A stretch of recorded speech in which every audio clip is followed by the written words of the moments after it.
Alors, nous sommes donc aujourd'hui dimanche 30 Heshvan, premier jour de Rosh Chodesh qui se lève. Nous sommes Dav Tet Zayin de Shkalim, Tet Zayin. Et hier, on est arrivé aux 2 points, c'est-à-dire, donc on a fait à peu près 13-14 lignes. On commence Pitum Shemen HaMishha. La fabrication de Shemen HaMishha, parce qu'on a dit dans la Mishnah, hier on a dit qu'avec le Aaron qui a été caché, on a aussi caché Sluhid Shemen HaMishha, de l'huile d'onction. Alors il va nous expliquer un petit peu cette huile d'onction. C'est marqué dans la Torah, Ve'ata Kalecha Veromer, Ve'kedda 500 Veromer, Shehen 1500 manim. Il nous dit qu'en tout et pour tout, il y avait 1500 manim, manées de huile d'onction. C'est la mesure de l'époque. La Gemara dit Shemen Zait Hin Shenem Asar Log. L'huile d'olive avec laquelle on mettait les encens pour faire l'huile d'onction, elle était d'un volume Shenem Asar Log, 12 log, c'est-à-dire 4 litres. Shebo Shorkenet Aikarin. Dans ces 4 litres-là, on mettait les encens et on les faisait bouillir, donc avec revenir, pour faire de cette huile d'onction. Divrei Rabbi Meir. C'est Rabbi Meir qui dit ça. Rabbi Yehuda Omer, Shulkan haya b'mayim, benoten shemen al gabeh, mishayach ol et areach, haya ma'aver, donc il dit shapat amin osin, hada udatif shemen mishhatron zviromer. Il dit donc Rabbi Yehuda, d'abord les encens on les fait bouillir dans l'eau, et après on met de l'huile dessus. Dès qu'il y a cette odeur d'encens, eh bien on mélange avec de l'huile, comme ils font ceux qui font l'huile d'onction. Tani Rabbi Yehuda bi Rabbi Elai. Il enseigne Rabbi Yehuda. Shemen HaMishha she'asa Moshe bamidbar, ma'aseh nisim na'asa bo metehla ve'atzuf. Il dit, l'huile d'onction que Moshe Rabbeinu a fait dans le désert, il y a eu un miracle depuis le début jusqu'à la fin. Pourquoi? C'est quoi le miracle? Il dit, shemetehla lo haya bo la shenem asa log. Comme on vient de dire maintenant, il y avait dans l'huile au début 4 litres, 12 log, c'est à peu près 4 litres. Shene'emar, shemen zait, hin. Hin, c'est 4 log. Alors il dit comme ça. Im la sorbo et akarin, lo yabo sepek. Si on laissait tel quel et on mettait les encens pour les faire parfumer, même avec 4 litres, là, il n'y avait pas assez. On va voir pourquoi.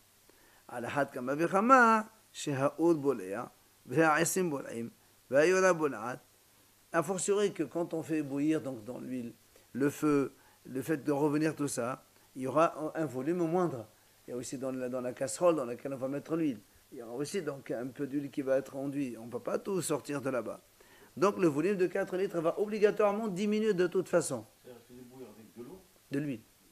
On faisait chauffer avec de l'huile. Ah, non, mais au départ, selon le premier, ça c'est Rabbi Meir qui a dit de l'huile. Rabbi Yehuda il a dit avec de l'eau d'abord. Ah, et après mettez l'huile. Voilà.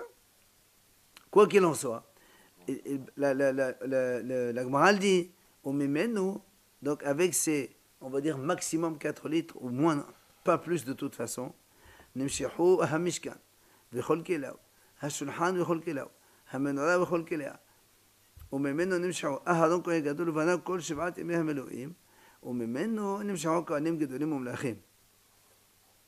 Il dit avec cette huile-là, on a enduit, d'accord, le Mishkan et tous les ustensiles, la table et tous ses ustensiles, la menorah et tous ses ustensiles, et Aharon Kohen Gadol et ses enfants pendant les 7 jours de stage qu'ils avaient fait avant de commencer donc le service dans le Mishkan. Pardon.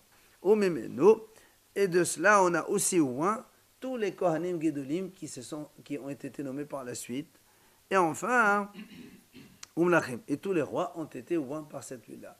Donc tu vois bien qu'il y a, avec 4 litres seulement, c'est sûr qu'il y a un miracle depuis le début jusqu'à la fin, puisqu'on continue à avoir encore de l'huile jusqu'à... Ouais, du début, ils n'ont pas fait. Oui, 4 litres, ça suffit pour tout ce monde-là. C'est parce qu'ils n'ont pas voulu dire la formule, personne ne la connaît alors. Non, ça n'a rien à voir avec la formule maintenant. C'est qui la connaît aujourd'hui, la formule? Je ne sais pas, on t'a pas dit qu'on connaît la formule, maintenant on te dit que cette huile-là, que Moshe a fabriquée, elle est encore, aujourd'hui, elle existe, enfin, elle est cachée quelque part, mais on t'explique le miracle qu'il y a eu dans cette huile-là. Oui. Ah non, pas tous les jours. Non, l'onction, c'est pour qui pour? Non, l'huile d'onction, on vient de dire maintenant, on a oint tous les Mishkan et ses ustensiles, et on a oint les Kohanim Gedolim, chaque Kohen Gadol, et tous les Melachim, les rois aussi. C'est tout. C'est-à-dire quoi? Une goutte ou tout le corps? Alors, je ne sais pas si c'est ici ou bien dans une autre Gemara, on a vu, il y a comment on oint les rois, avec la tête, ça tombe dans les... Non, sur la tête, et les Kohanim Gedolim en forme, je ne me rappelle pas, en forme de couronne, mais on le verra de toute façon.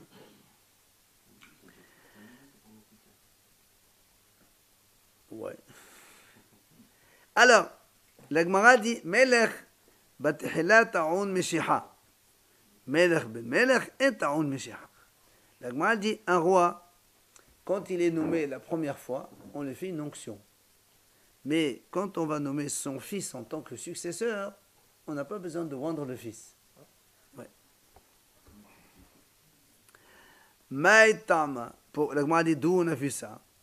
Il dit c'est simple. Il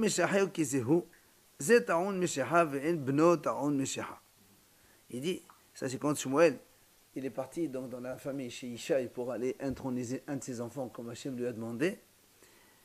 Et il a d'abord, il a vu les premiers enfants, il est Av, le grand, le deuxième, le troisième, et l'huile donc son, donc Hachem lui a dit que c'est pas celui-là, c'est pas celui-là, c'est pas celui-là. À la fin il a dit, est-ce que tu n'as pas un autre enfant? Il a dit, oui, j'ai un petit minot à la campagne là-bas en train de perdre les animaux, c'était David. Il a dit, amène-le ici. Et dès qu'il l'a amené, Hachem a dit, c'est celui-là. Quand Mishaïo va oindre celui-là, c'est lui qui va être le roi. Et comme il a marqué Zéhou, c'est celui-là, Hachamim ont dit, de là on apprend que lui, il a besoin d'être roi, et donc son fils qui va être donc le futur roi, donc Shlomo Amelech, le fils de David, il n'aura pas besoin, parce que c'est un roi, fils de roi. Aval, Kohen Gadol ben Kohen Gadol, Afilo ad Asara Dorot, Ta'un Mishiha.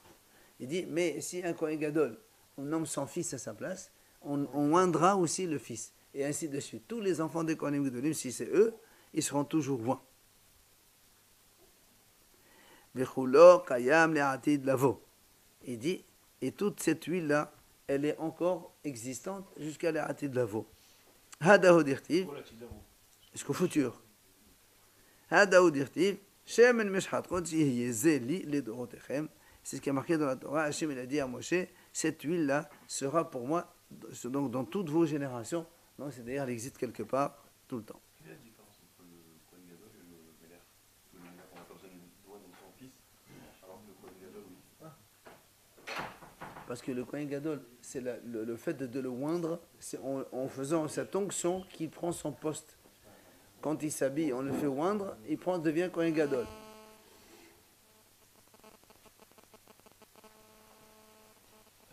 Que la Torah n'est pas transmissible. Mais non. Allez, on continue. En Moshin Melech ben Melech. La Gemara dit En Moshin Melachim al Gabe Ma'yan. On ne peut pas oindre les rois que à côté d'une source d'eau. Sheneemar, comme il a dit David Amelech. Pardon? L'onction des rois? Pas forcément. Oh, même on s'en fout. La preuve, c'est David Amel Sheneemar. והרכבתם את שלמה בני על הפלדה אשר לי והולדתם אותו לגיחון ומשך אותו שם סדוק הכהן ונתן הנביא למלך על ישראל. Donc c'est David Amelech qui a dit, c'est un petit peu la suite de l'Haftara d'hier, que David Amelech il a dit, vous prenez mon fils Shlomo, vous l'amenez devant la source de Gihon et vous allez le oindre là-bas. Voilà donc pourquoi, donc c'est pour ça qu'il est marqué donc devant une source. La Gemara continue. En Moshin Melech ben Melech, ella mepena mahloket. On ne peut pas, on a dit tout à l'heure, quand un roi on nomme son fils, on n'a pas besoin de oindre le fils. Sauf si, il a dit la Gemara, s'il y a une mahloket, s'il y a parmi les enfants du roi une dispute, quoi, qui va régner, et chacun il veut prendre la place, dans ces cas-là, on est obligé de montrer qui va être officiellement nommé par Hachem. Non, pas forcément. Ah bon? Et alors comment c'est qui décide? C'est le roi lui-même? Ben, c'est le roi lui-même ou Hachem quand il décide. La preuve, il dit, mais le Pénéman aime ça Shlomo. Voilà, on a vu que Shlomo, il a été oint, alors que c'est le fils du roi David. Il a dit, mais Pene Mahlok Shel Adoniyahu, c'est l'Aftara de hier. C'est à cause de la Mahlok avec Adoniya, le frère qui voulait se nommer lui-même roi. À la fin, David Amelech, il a dit à Nathan Hanavi le prophète, il lui a donc promis, ainsi qu'à Abad Sheva, comme quoi c'est Shlomo qui régnera et pas quelqu'un d'autre. Yoash me Pene Ataliyahu. Là aussi, pourquoi on a intronisé, on a oint Yoash à cause de Ataliyahu qui essayait de tuer et vouloir prendre le règne. Là aussi, on a oint Yehoyahaz à cause de Yehoyakim qui était son frère. Il y avait la dispute, donc il était plus âgé que lui de 2 ans, et il fallait donc décider. Yehu me pene Yoram. Et Yehu à cause de Yoram, là aussi, puisque Yehu, il a été, donc, il y avait les 2 frères, il fallait décider l'un par rapport à l'autre, alors on a oint Yehu à la place. On a parlé sur ce mot, mais on n'a pas arrêté pour le fils de David Amelech, donc c'est pas une preuve. Juste de dire qu'il a dit vous oindrez mon fils Et alors à côté d'une. Les gens ne savent pas pourquoi, premièrement. Et Non, non, je te dis, c'est bien marqué une source d'eau, source elle coule, comme quoi le royaume il continue. Voilà, comme ça le royaume continue. Alors, la Gemara dit, Lochen Ketiv, Qum Meshahew Kizehu, Zet Aon Meshaha, Ve'el Malchis Zet Aon Meshaha. La Gemara dit, n'est-ce pas que c'est marqué, va le oindre car c'est lui. Donc tu vois bien, il n'y a que lui qui est en Meshaha et pas les autres. אלא יהואחז מפני יהויקים אחיו שהיה גדול ממנו 2 שנים. הגמרא dit, אלא seulement c'est Yoahaz, pourquoi il a été donc oint à cause de son frère qui était plus âgé que lui, et donc pour éviter qu'il y ait des histoires avec lui. Et donc il fallait officialiser la nomination de Yehoahaz. Alors le m'a dit, on m'a posé une question. Comment tu dis qu'on a oint Yehoahaz, qui lui était le fils de Yoshiyahu? Et nous on vient de dire maintenant que Yoshiyahu, il a caché l'huile d'onction avec l'arche sainte et compagnie. D'accord? Si on l'a caché, il n'y en a plus. Et non, on ne peut pas oindre quelqu'un quand lui-même il est roi, il ne peut pas oindre son fils. Hada Amra, Bafa Simon Nemsha. La Gemara répond, en fait, on a pris une huile, une autre huile, voilà, juste pour, voilà, marquer le coup, exactement. Non.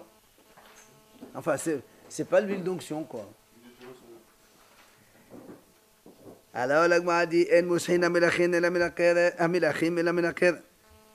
Il dit, quand on voit un roi, on met l'huile dans une corne. Et on les voit à partir d'une corne. Par contre, la Gemara dit Shaoul v'Yehu nimshihou min hapach. Hayta malchutan malchut overet. David Shimon nimshihou min hapach. Hayta malchutan malchut qayemet. Il dit, le roi Shaoul, il a été oint d'un flacon. C'est pour ça que le royaume, il a vite passé et c'est terminé avec Yehu aussi. Par contre, David Amelech, il a été oint par une corne. Et donc son royaume, il s'est maintenu. David Amelech, il a régné pendant 30 ans. Shlomo Amelech, il a régné pendant beaucoup plus, je crois. Combien? 40 seulement. T'es sûr? Plus que ça. Ah, David, 40 ans. Non, David. Et non, Shlomo Amelech, il a pris le règne quand il avait à peine 12 ans. Alors, il a vécu que 50 ans. Peut-être. Peut-être. Si vous le savez, tant mieux. Alors, allez, on continue. Alors, En Mushin Kohanim Melachim. Alors là, moi, on dit comme ça, on n'a pas le droit d'être des Kohanim en tant que roi. Un Kohanim, il ne peut pas devenir roi d'Israël. Amar Rabbi Yehuda, Anouat Tandraya, Al-Shem, tu sais pourquoi? Parce que c'est marqué dans la Torah, Lo Yasos Shevet Yehuda. Parce que parmi les rois de... Voilà. C'est pas une question de communauté, parce que la Torah l'a dit, parmi les rois d'Israël, ils doivent tous devenir de la tribu de Yehuda. Or, les Kohanim, ils viennent de Lévi, donc ils n'ont rien à voir avec cela. Amar Rabbi Yahya Barada, למען יאריך ימים על ממלכתו, הוא בנו בקרב ישראל. מה הכתיבת? אלו אלה הכהנים הלוויים, Lui, Rabbi Yahya, lui, il fait une sorte de juxtaposition de psukim. C'est marqué dans la Torah, il y a Ali Khamim al Mamlachto. Donc le roi, il régnera longtemps. Et juste après, il y a marqué, le Kohanim et les Lévi'im n'auront pas de part.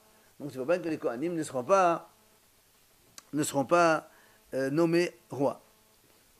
D'ailleurs, c'est pour ça qu'on dit que, puisqu'on parle de Hanouka justement, les Hashmonaïm, quand ils ont gagné la guerre, ils se sont fait nommer rois eux-mêmes. Et après, ils ont été tués parce qu'ils n'ont pas le droit. Un Kohen, il ne peut pas être roi d'Israël. Les Goïm de l'époque, enfin à la guerre. Et ils le savaient, mais qu'est-ce que tu veux faire? C'est comme ça. Amal Abi Yohanan. Hu Yohanan, Hu Yehoyahaz. Ça, c'est Matityahu. Ouais, voilà. Alors, là, on a dit, Hu Yohanan, Yehoyahaz, puisqu'on a parlé tout à l'heure de Yehoahaz et Yehoyachim, les deux frères. Alors, il nous dit, tu sais, Yehoahaz, il avait aussi un autre prénom qui s'appelait Yohanan. Alors, là, on a dit, comment tu dis que c'est les mêmes? Vehaktiv habechor Yohanan. Le passage qui dit Bechor Yohanan et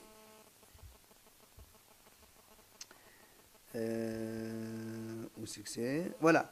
Bechor Yohanan. Hashini Yehoyakim. Et nous, qu'est-ce qu'on a dit? Alors, Yohanan ou Yohaz? Alors, on a dit, comment tu dis que c'est Yohaz? Voilà marqué Bechor Yohanan. Il a dit non, Bechol Amalchut. C'est quoi le problème ici? S'il dit.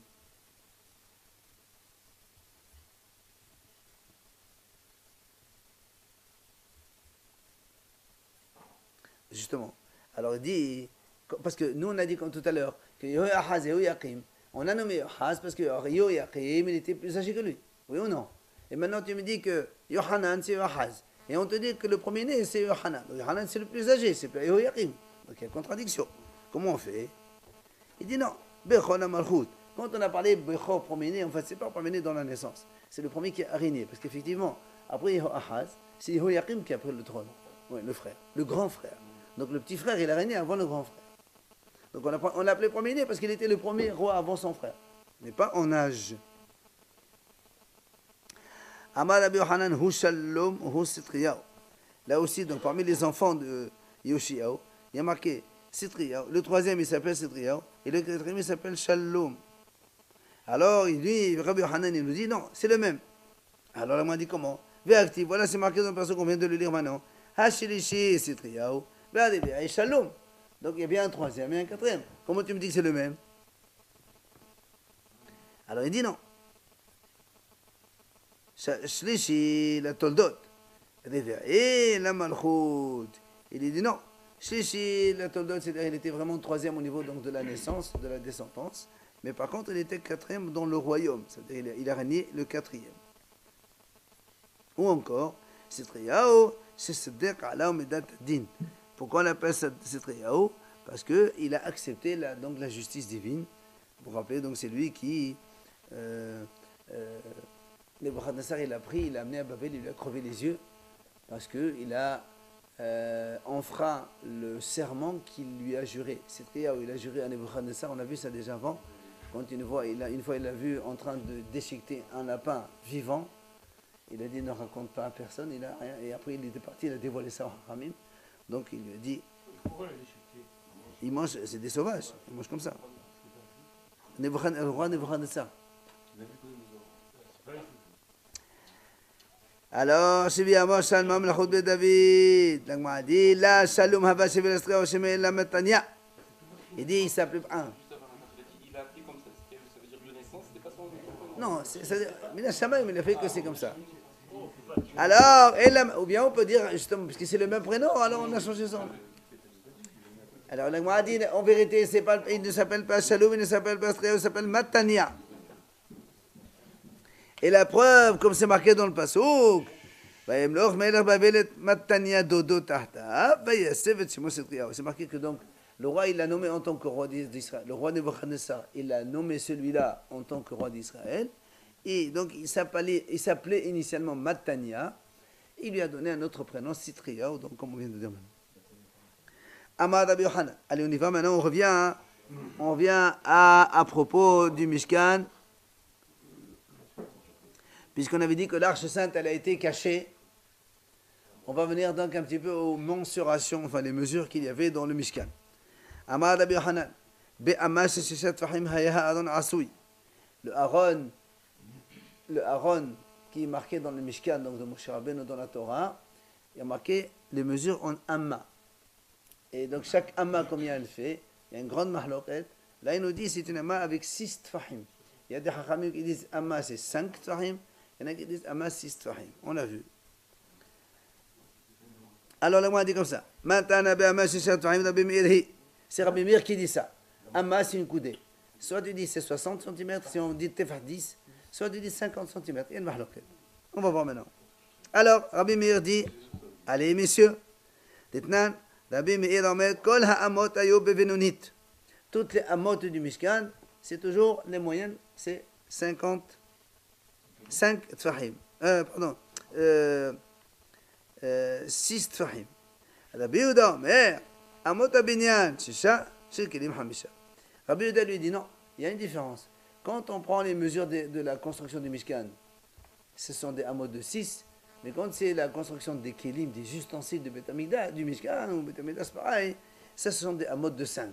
Donc on va voir un petit peu un décalage. Comment tu auras cette marque? C'est qu'il faut cracher les brevets des films. Il n'y a pas marqué combien c'est la main. Il n'y a pas marqué la main combien c'est. Il y a marqué une ama. Et comment c'est combien de trahim? C'est ça la marque. Hachem il a dit une ama. C'est quoi une ama? Comme c'est écrit dans la Torah, on aurait pu croire qu'il y a une mesure définie. Il y a une mesure définie, ama. Super. Mais si une ama, ça peut être 50. On ne sait pas. 50 sortes. Une coudée, c'est tellement variable. Est-ce que vous savez Ouais, dire c'est variable. au départ Allez. Alors écoutez bien, maintenant on va donc faire rapide. C'est des mesures du Mishkan, c'est vite fait. Al-Da'ate de Rabbi Meir. Allez, on prend les 4 dernières lignes, messieurs. Selon l'avis de Rabbi Meir, qui a dit, Do Amal be'Mashat Fahim, qui a dit, donc l'Amal fait 6 Fahim. Alors, Haya Adon Asui, Orko Shel Adon, Tumahat Fahim, puisque dans la Torah, d'Irtiv Amatay Vahetsi Orko, puisque la longueur du Aaron c'est Amatayim Vahetsi, 2 Amot et demi. Chaque Amma, selon Rabbi Meir, c'est 6. 6 et 3, ça fait 15 Tfahim.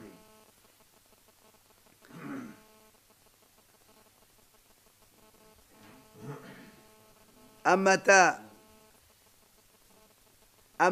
Ashita, ou Falgot Amata, tata. Donc une Amma 6, la moitié c'est 3, en tout ça le fait 15. Maintenant, dans le Aaron, il y avait quoi? Il y avait là-bas 4 tables de la loi. Les 2 normales, Shnaim Shlemim, ou Shnaim Shvolim, et les 2 qui sont cassés. Donc Hachem a dit que ce que tu as brisé, tu mettras dans l'arche. Les tables de la loi, ils étaient longs, chaque table, il y avait 2 tables, chacune elle faisait 6 tfahim de long et 6 tfahim de large. D'accord? Tfahim c'est 60 cm. Et c'était collé les deux? Elles étaient collées? Non. Combien? 60 Non. cm de large? 2 tables différentes. Parce que dans la présentation qu'on a, c'est toujours des. Non, 2 tables, on les a mis une côté d'autre, c'est pas collé. 60 par 60? Oui. Alors, la Gemara dit comme ça, Ten Olkan shel Hot et Olko shel Aaron. Alors, si on prend le Aaron comme ça, ici vous avez 15 Tfahim, et ici on va voir 9, parce qu'il y a marqué dans la Torah, Amma Vahet Serohbo. 15 Tfahim et 9. Alors, comment on va placer les tables? Il dit comme ça, Ten Olkan shel Hot et Olko shel Aaron. Si tu mets 6, puisqu'on a chaque table, elle fait 6, 2 tables. Il reste 3 ici, puisque là il y a 9. Bien. Il nous reste 3 tfahim.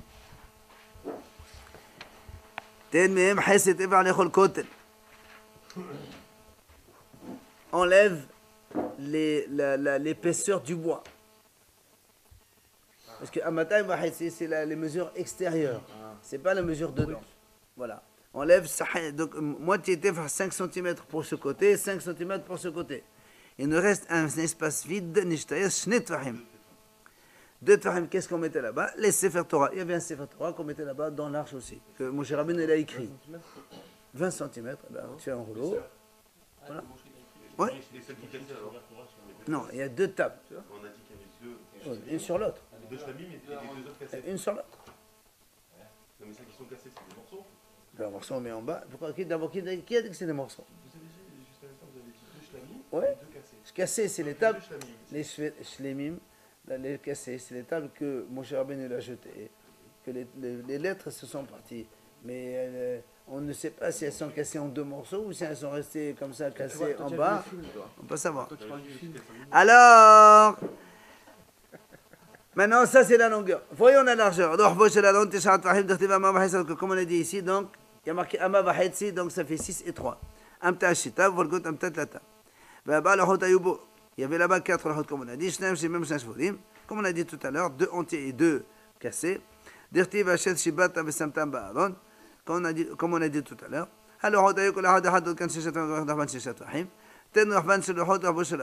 Comme on a dit tout à l'heure, si on met la table ici, 6, il nous reste donc de ce côté-là, au niveau de la largeur, 3, mais on enlève, voilà, c'est ça, Hazard. Au début, il reste 3 tfahim. Si on enlève Haïtsete, Mahamekan, à côté de Haïtsete, Mahamekan, à côté de C'est ça que je comprends pas, pourquoi j'ai dit 4, parce que vous avez dit 2 ici, comme ça. 1, 2, d'accord, mais il y en a 4 de table. Eh bien, tu mets Inch'Allah. Parce qu'on n'a pas encore parlé de la profondeur. La hauteur, on n'a pas parlé de la hauteur. Oui. Et le Sefer Torah, il existe toujours, il est exposé. Bien sûr. Il est où? Ben, il est caché là où il y a l'arche qui est caché. Alors, تاني ضربان لشل الحوض مشاهد نسيب شو تعين تحس تعمل كنت زي بحس تعمل كنت زي وتحاين من الشروط ما قمش سيب تضامنا. Donc on a 2 tfahaim là où on mettait le Sefer Torah. Alors ça c'est l'avis de selon Rabbi Meir qui a dit que la Hama c'est 6 tfahaim. Rabbi Shimon ben Lakish Amar بأما بات 5 تفاحيم يا أظن عسوي.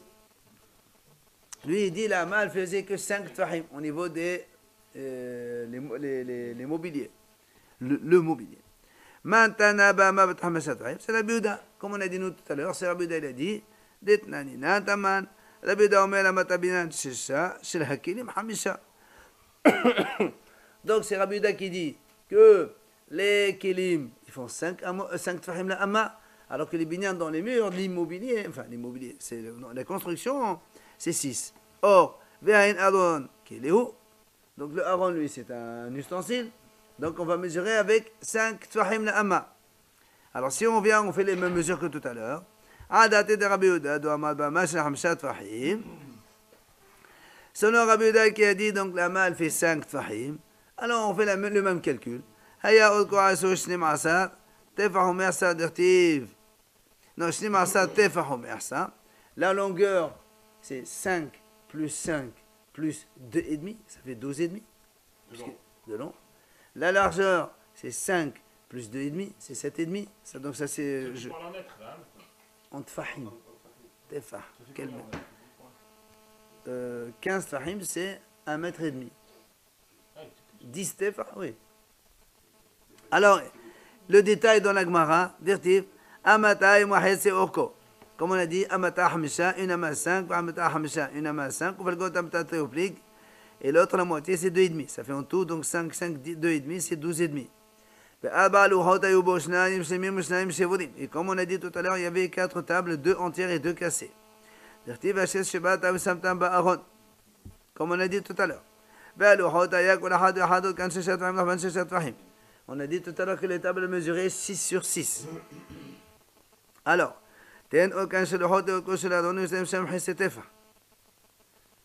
si on met maintenant une table ici qui fait 6 et une autre là-bas qui fait 6, en tout ça fait 12. Il nous reste d'espace. On a dit c'est bon. Alors lui il dit non.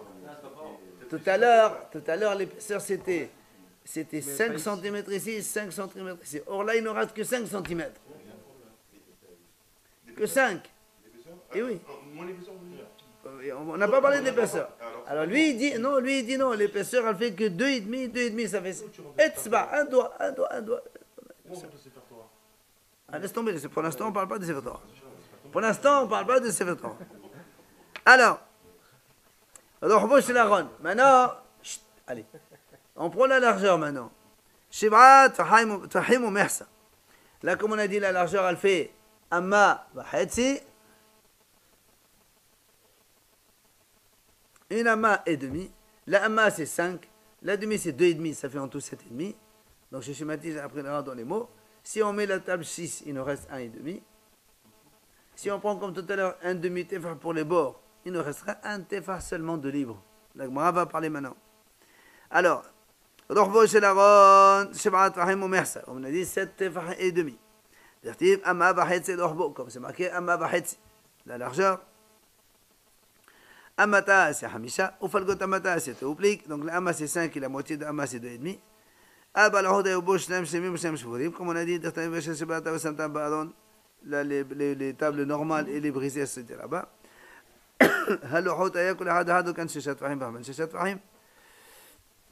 Les tables donc elles faisaient 6 sur 6. Pardon. Mais donc la largeur des tables ici, il nous restera un tefah et demi. La demi, mersa, et sur la côte le mekan, ves sur la côte le mekan. Haset tefah mekan ou haset tefah mekan, les chelout. Il dit alors quand on enlève un etzba, il nous reste un tefah, c'est à 10 cm, ben, tu laisses 5 cm d'espace vide, ici, de quoi? Pour enlever et poser, pour les prendre et les peser. Ça c'est... Hein? Si, il n'y a que les deux tables. Il y a aussi la manne, etc. Non, non, pas dans l'arche, à côté. Mais donc, la question pour lui, la question, le Sefer 3, où il est? Ah, voilà, Il n'y a pas de Sefer 3. Alors on va voir. Tel Norban. Donc, les chelots. Alors, la Gemara a dit, comment il a fait l'arche à Betzalel? Allez, donc c'est marqué dans la Torah, ça. Rabbi Hanina Amat, il a fait Shalosh Tevot, 3 caissons. Premier, c'est connu ça. Il a fait 3 caissons. Asao, Shtaim Shezab, Hatzaes. Il a fait 2 en or et 1 en bas. Il a mis celui de l'or à l'extérieur, celui du bois à l'intérieur, et un autre en or à l'intérieur. Ce qui fait que le bois, il est recouvert de l'extérieur et de l'intérieur par de l'or. Ça, c'est connu. Hein? Si, dans la parcha de Shemot, dans Shemot, là-bas, en français, en Bordeaux, il y a des belles photos derrière, ils te montrent comment c'est. C'est encastrable, l'un dans l'autre. j'aime les photos. Tu mets, regarde, tu mets une caisse, une autre caisse, et une autre caisse dedans. Oui, mais le bois, c'est même pas... Alors, comme c'est marqué, d'accord? Comme on a dit, il sera enduit de l'or de dedans et de dehors. Pourquoi il est marqué Vesepeta? Si on le met un comme ça, pourquoi tu l'enduis, tu le recouvres de l'or intérieur-extérieur? Si tu me dis qu'on fait un caisson de l'or à l'extérieur, à l'intérieur, c'est déjà recouvert d'office. Pourquoi la Torah dit et tu le enduiras de l'or? Qu'est-ce qu'il y a à enduire? Il n'y a rien à enduire, tout est couvert d'or. Alors il dit non. Les havis fato ilona. Parce que quand tu fais ça, tu rentres un autre. Le bois il n'est pas recouvert. Hein? Oui, regarde. Si on prenait une caisse comme ça, vous mettez une autre caisse dedans, après une autre caisse dedans. Donc l'or, on le voit. Mais ici, le truc de bois, le bord du bois, on le voit. D'ici celui-là, tu le recouvres avec de l'or. Voilà, tu recouvriras de l'or. Il y a une place. Rabbi Shimon ben Lakish, Amar, il a dit non, monsieur. Pourquoi tu compliques la vie? Il a fait une seule caisse, on voit. Et vite, c'est pas haut. Et il a enduit entièrement avec de l'or.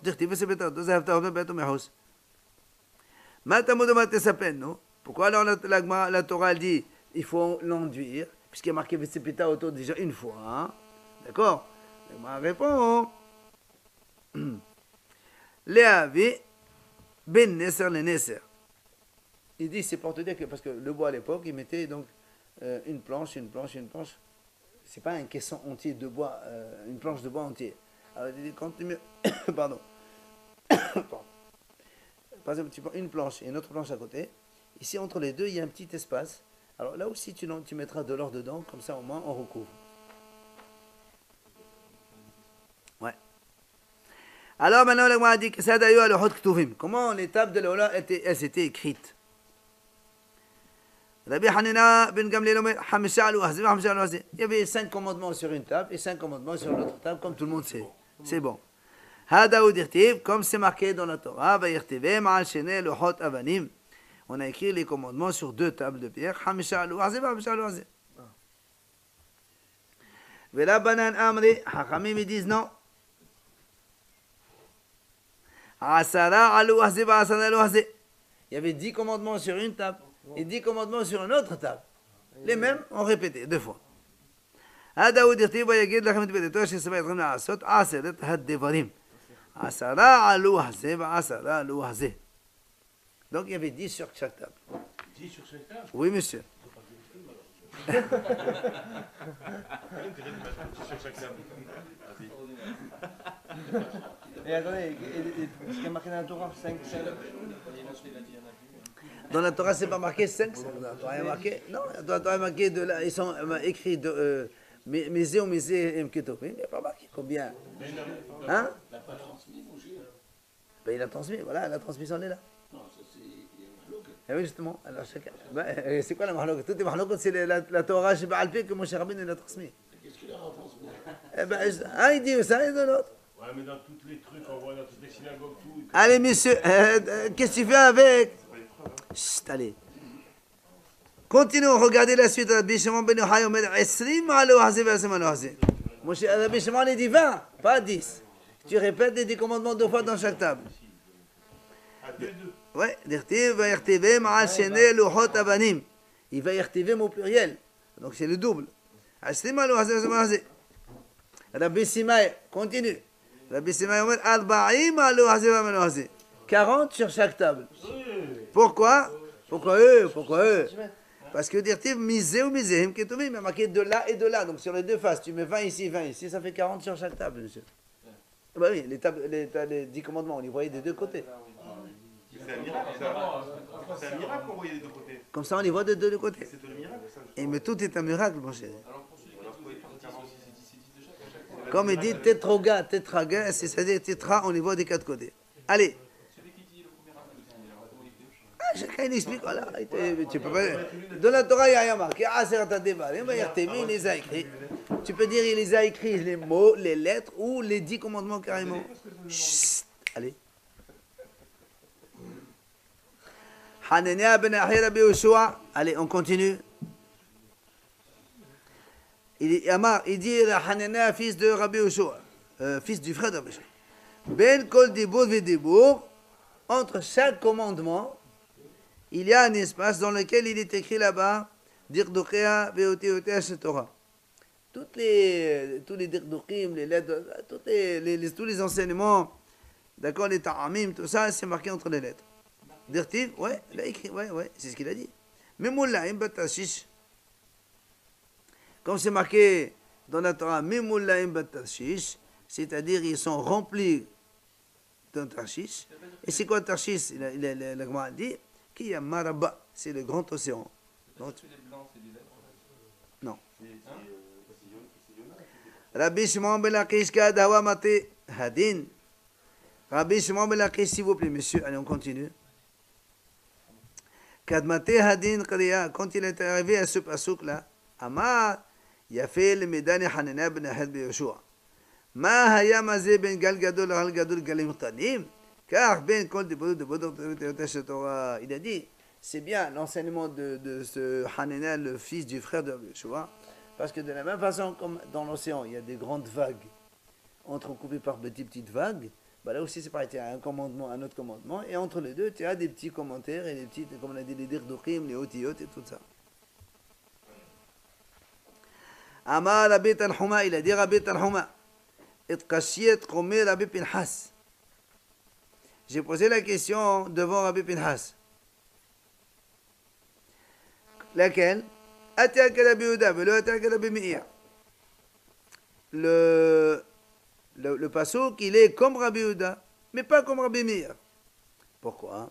Il dit, Mata Amad Rabbi Yehuda, Dirtiv la Koah, et Sefer Torah, Samtem Otom Sadar, Bedet Hashem, Romer. Selon Rabbi Yehuda, la Torah c'est marqué comme ça. Hashem l'a dit à Moshe, tu prends le Sefer Torah et tu le mets mitzad, il est marqué, mitzad à côté de Aaron de l'arche. Donc selon Rabbi Yehuda, on a vu le calcul de Rabbi Yehuda, il n'y a pas de place pour le Sefer Torah ici, donc il le mettait à côté de l'arche.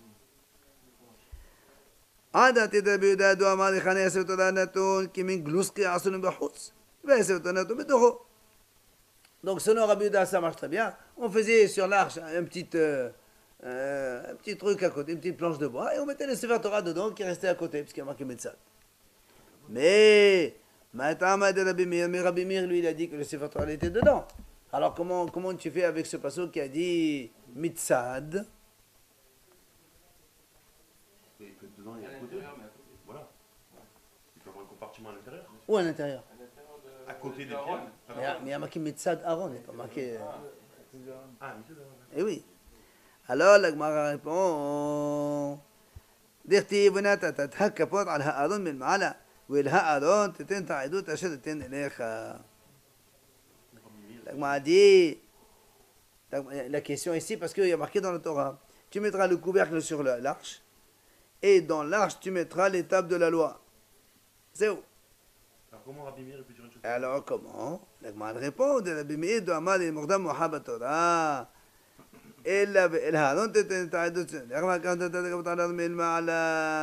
Rabbi Meir te dit, on inverse juste la phrase. Il y a marqué, tu mettras dans l'arche les Edout, le Sefer Torah, et après tu mettras le couvercle dessus. Donc le Sefer il est dedans. Non, Edout c'est la Torah, c'est pas. Edout, achète un l'air. Oui?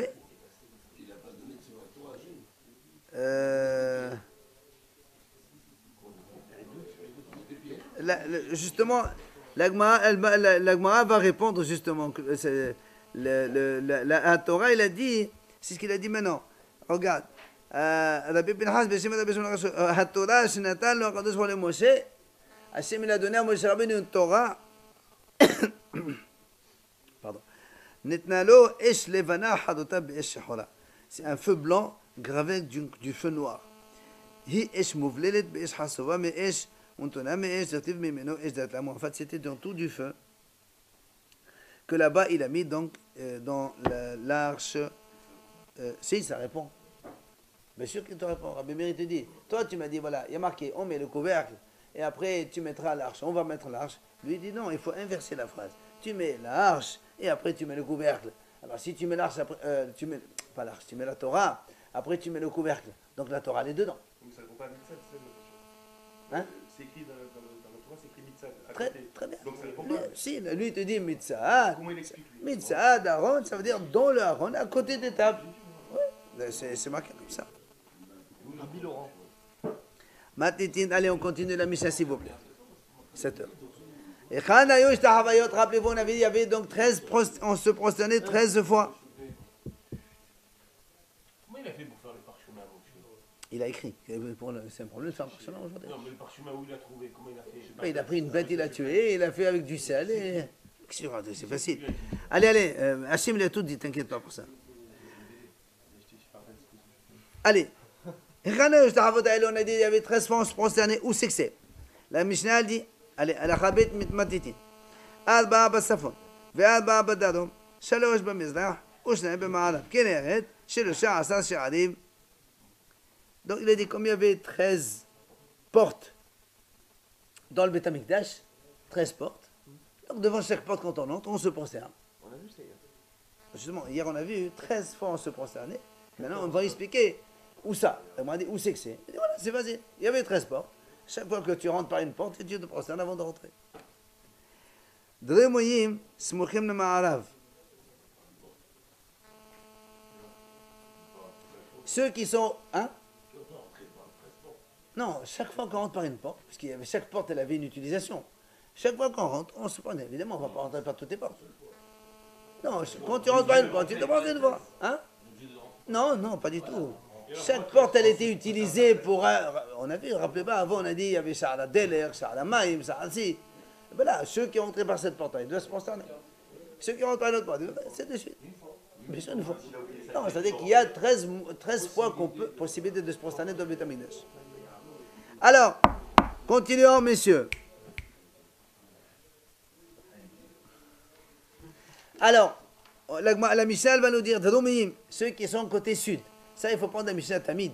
Regardez un petit peu ce qu'on a vu il n'y a pas longtemps là-bas dans les photos. Alors, ceux qui sont côté sud, n'oubliez pas, quand on rentre dans le Beth Amikdash, le Mizrach, on rentre, Ma'arav en face, d'accord? Tsafon de ce côté-là et de Rome de ce côté-là, ce côté gauche, en entrant. Smuchim le Ma'arav, en allant depuis le ouest et en venant vers moi. Sha'ala Ilion, ça c'est ce qu'on appelle Sha'ala Ilion. Sha'ala Delek, là on rentrait donc apparemment, vous vous rappelez, on a dit, on rentrait, on faisait rentrer les bois, oui. Sha'ala Becholot, là on a porté les anneaux Bechor pour les sacrifier. Sha'ala Maim, c'est la porte d'eau. Vous vous rappelez, ça c'est l'eau de Sukkot. On faisait entrer par une porte spéciale. Ouais, Nisuch HaMaim. ולמה נקרא לשימוע שער המים? pourquoi on appelle שער המים? שבו מכניסים צלוחית של ניסוך המים בחג. exactement. רבי אליעזר בן יעקב אומר, בו המים מפקים. ועתידין להיות יושבים מתחת מפתן הבית לעומתן. Il dit dans la... Rabbi Eliezer lui dit non, pourquoi on appelle ça la main? Il dit parce que là-bas, il y avait une source qui faisait monter de l'eau toute seule. Après, Batsafon, si on prend le côté nord maintenant, côté nord, il y avait là-bas, Smochim Bamarav, à partir du Marav, Sha'al Yechonia, la porte de Yechonia. On verra, la Gemara va nous expliquer tout ça, pourquoi on les appelle comme ça. Sha'al HaKorban, la porte du Korban, Sha'al HaNashim, des femmes, Sha'al HaShir, des champs. Ça fait 4 et 4, 8. La Mishnah dit, tiens, c'est parce que c'est là-bas où Yechonia, le roi, il a été exilé, on l'a sorti par là-bas. Enfin, chez Bamizrah, il y avait Sha'ar Nikanor, ou Shni Pishpishin, donc la porte de Nikanor, c'est la porte centrale du Beth Amikdash, avec une petite porte à côté, droite-gauche. Donc ça en fait 3, en tout ça fait 11. Il y avait deux côtés ouest, 2 portes aussi. Et là-bas, par contre, elle n'avait pas de nom. Parce qu'on avait dit que là-bas, on ne rentre jamais par là-bas. C'est côté ouest, là-bas, il y avait le côté Kodashim, on ne rentrait pas par là-bas. Et il a manqué, non? Non. Dans les normes, 4, 4, 3 et 2. Dans les normes, c'est obligé d'avoir une sortie de secours, normalement.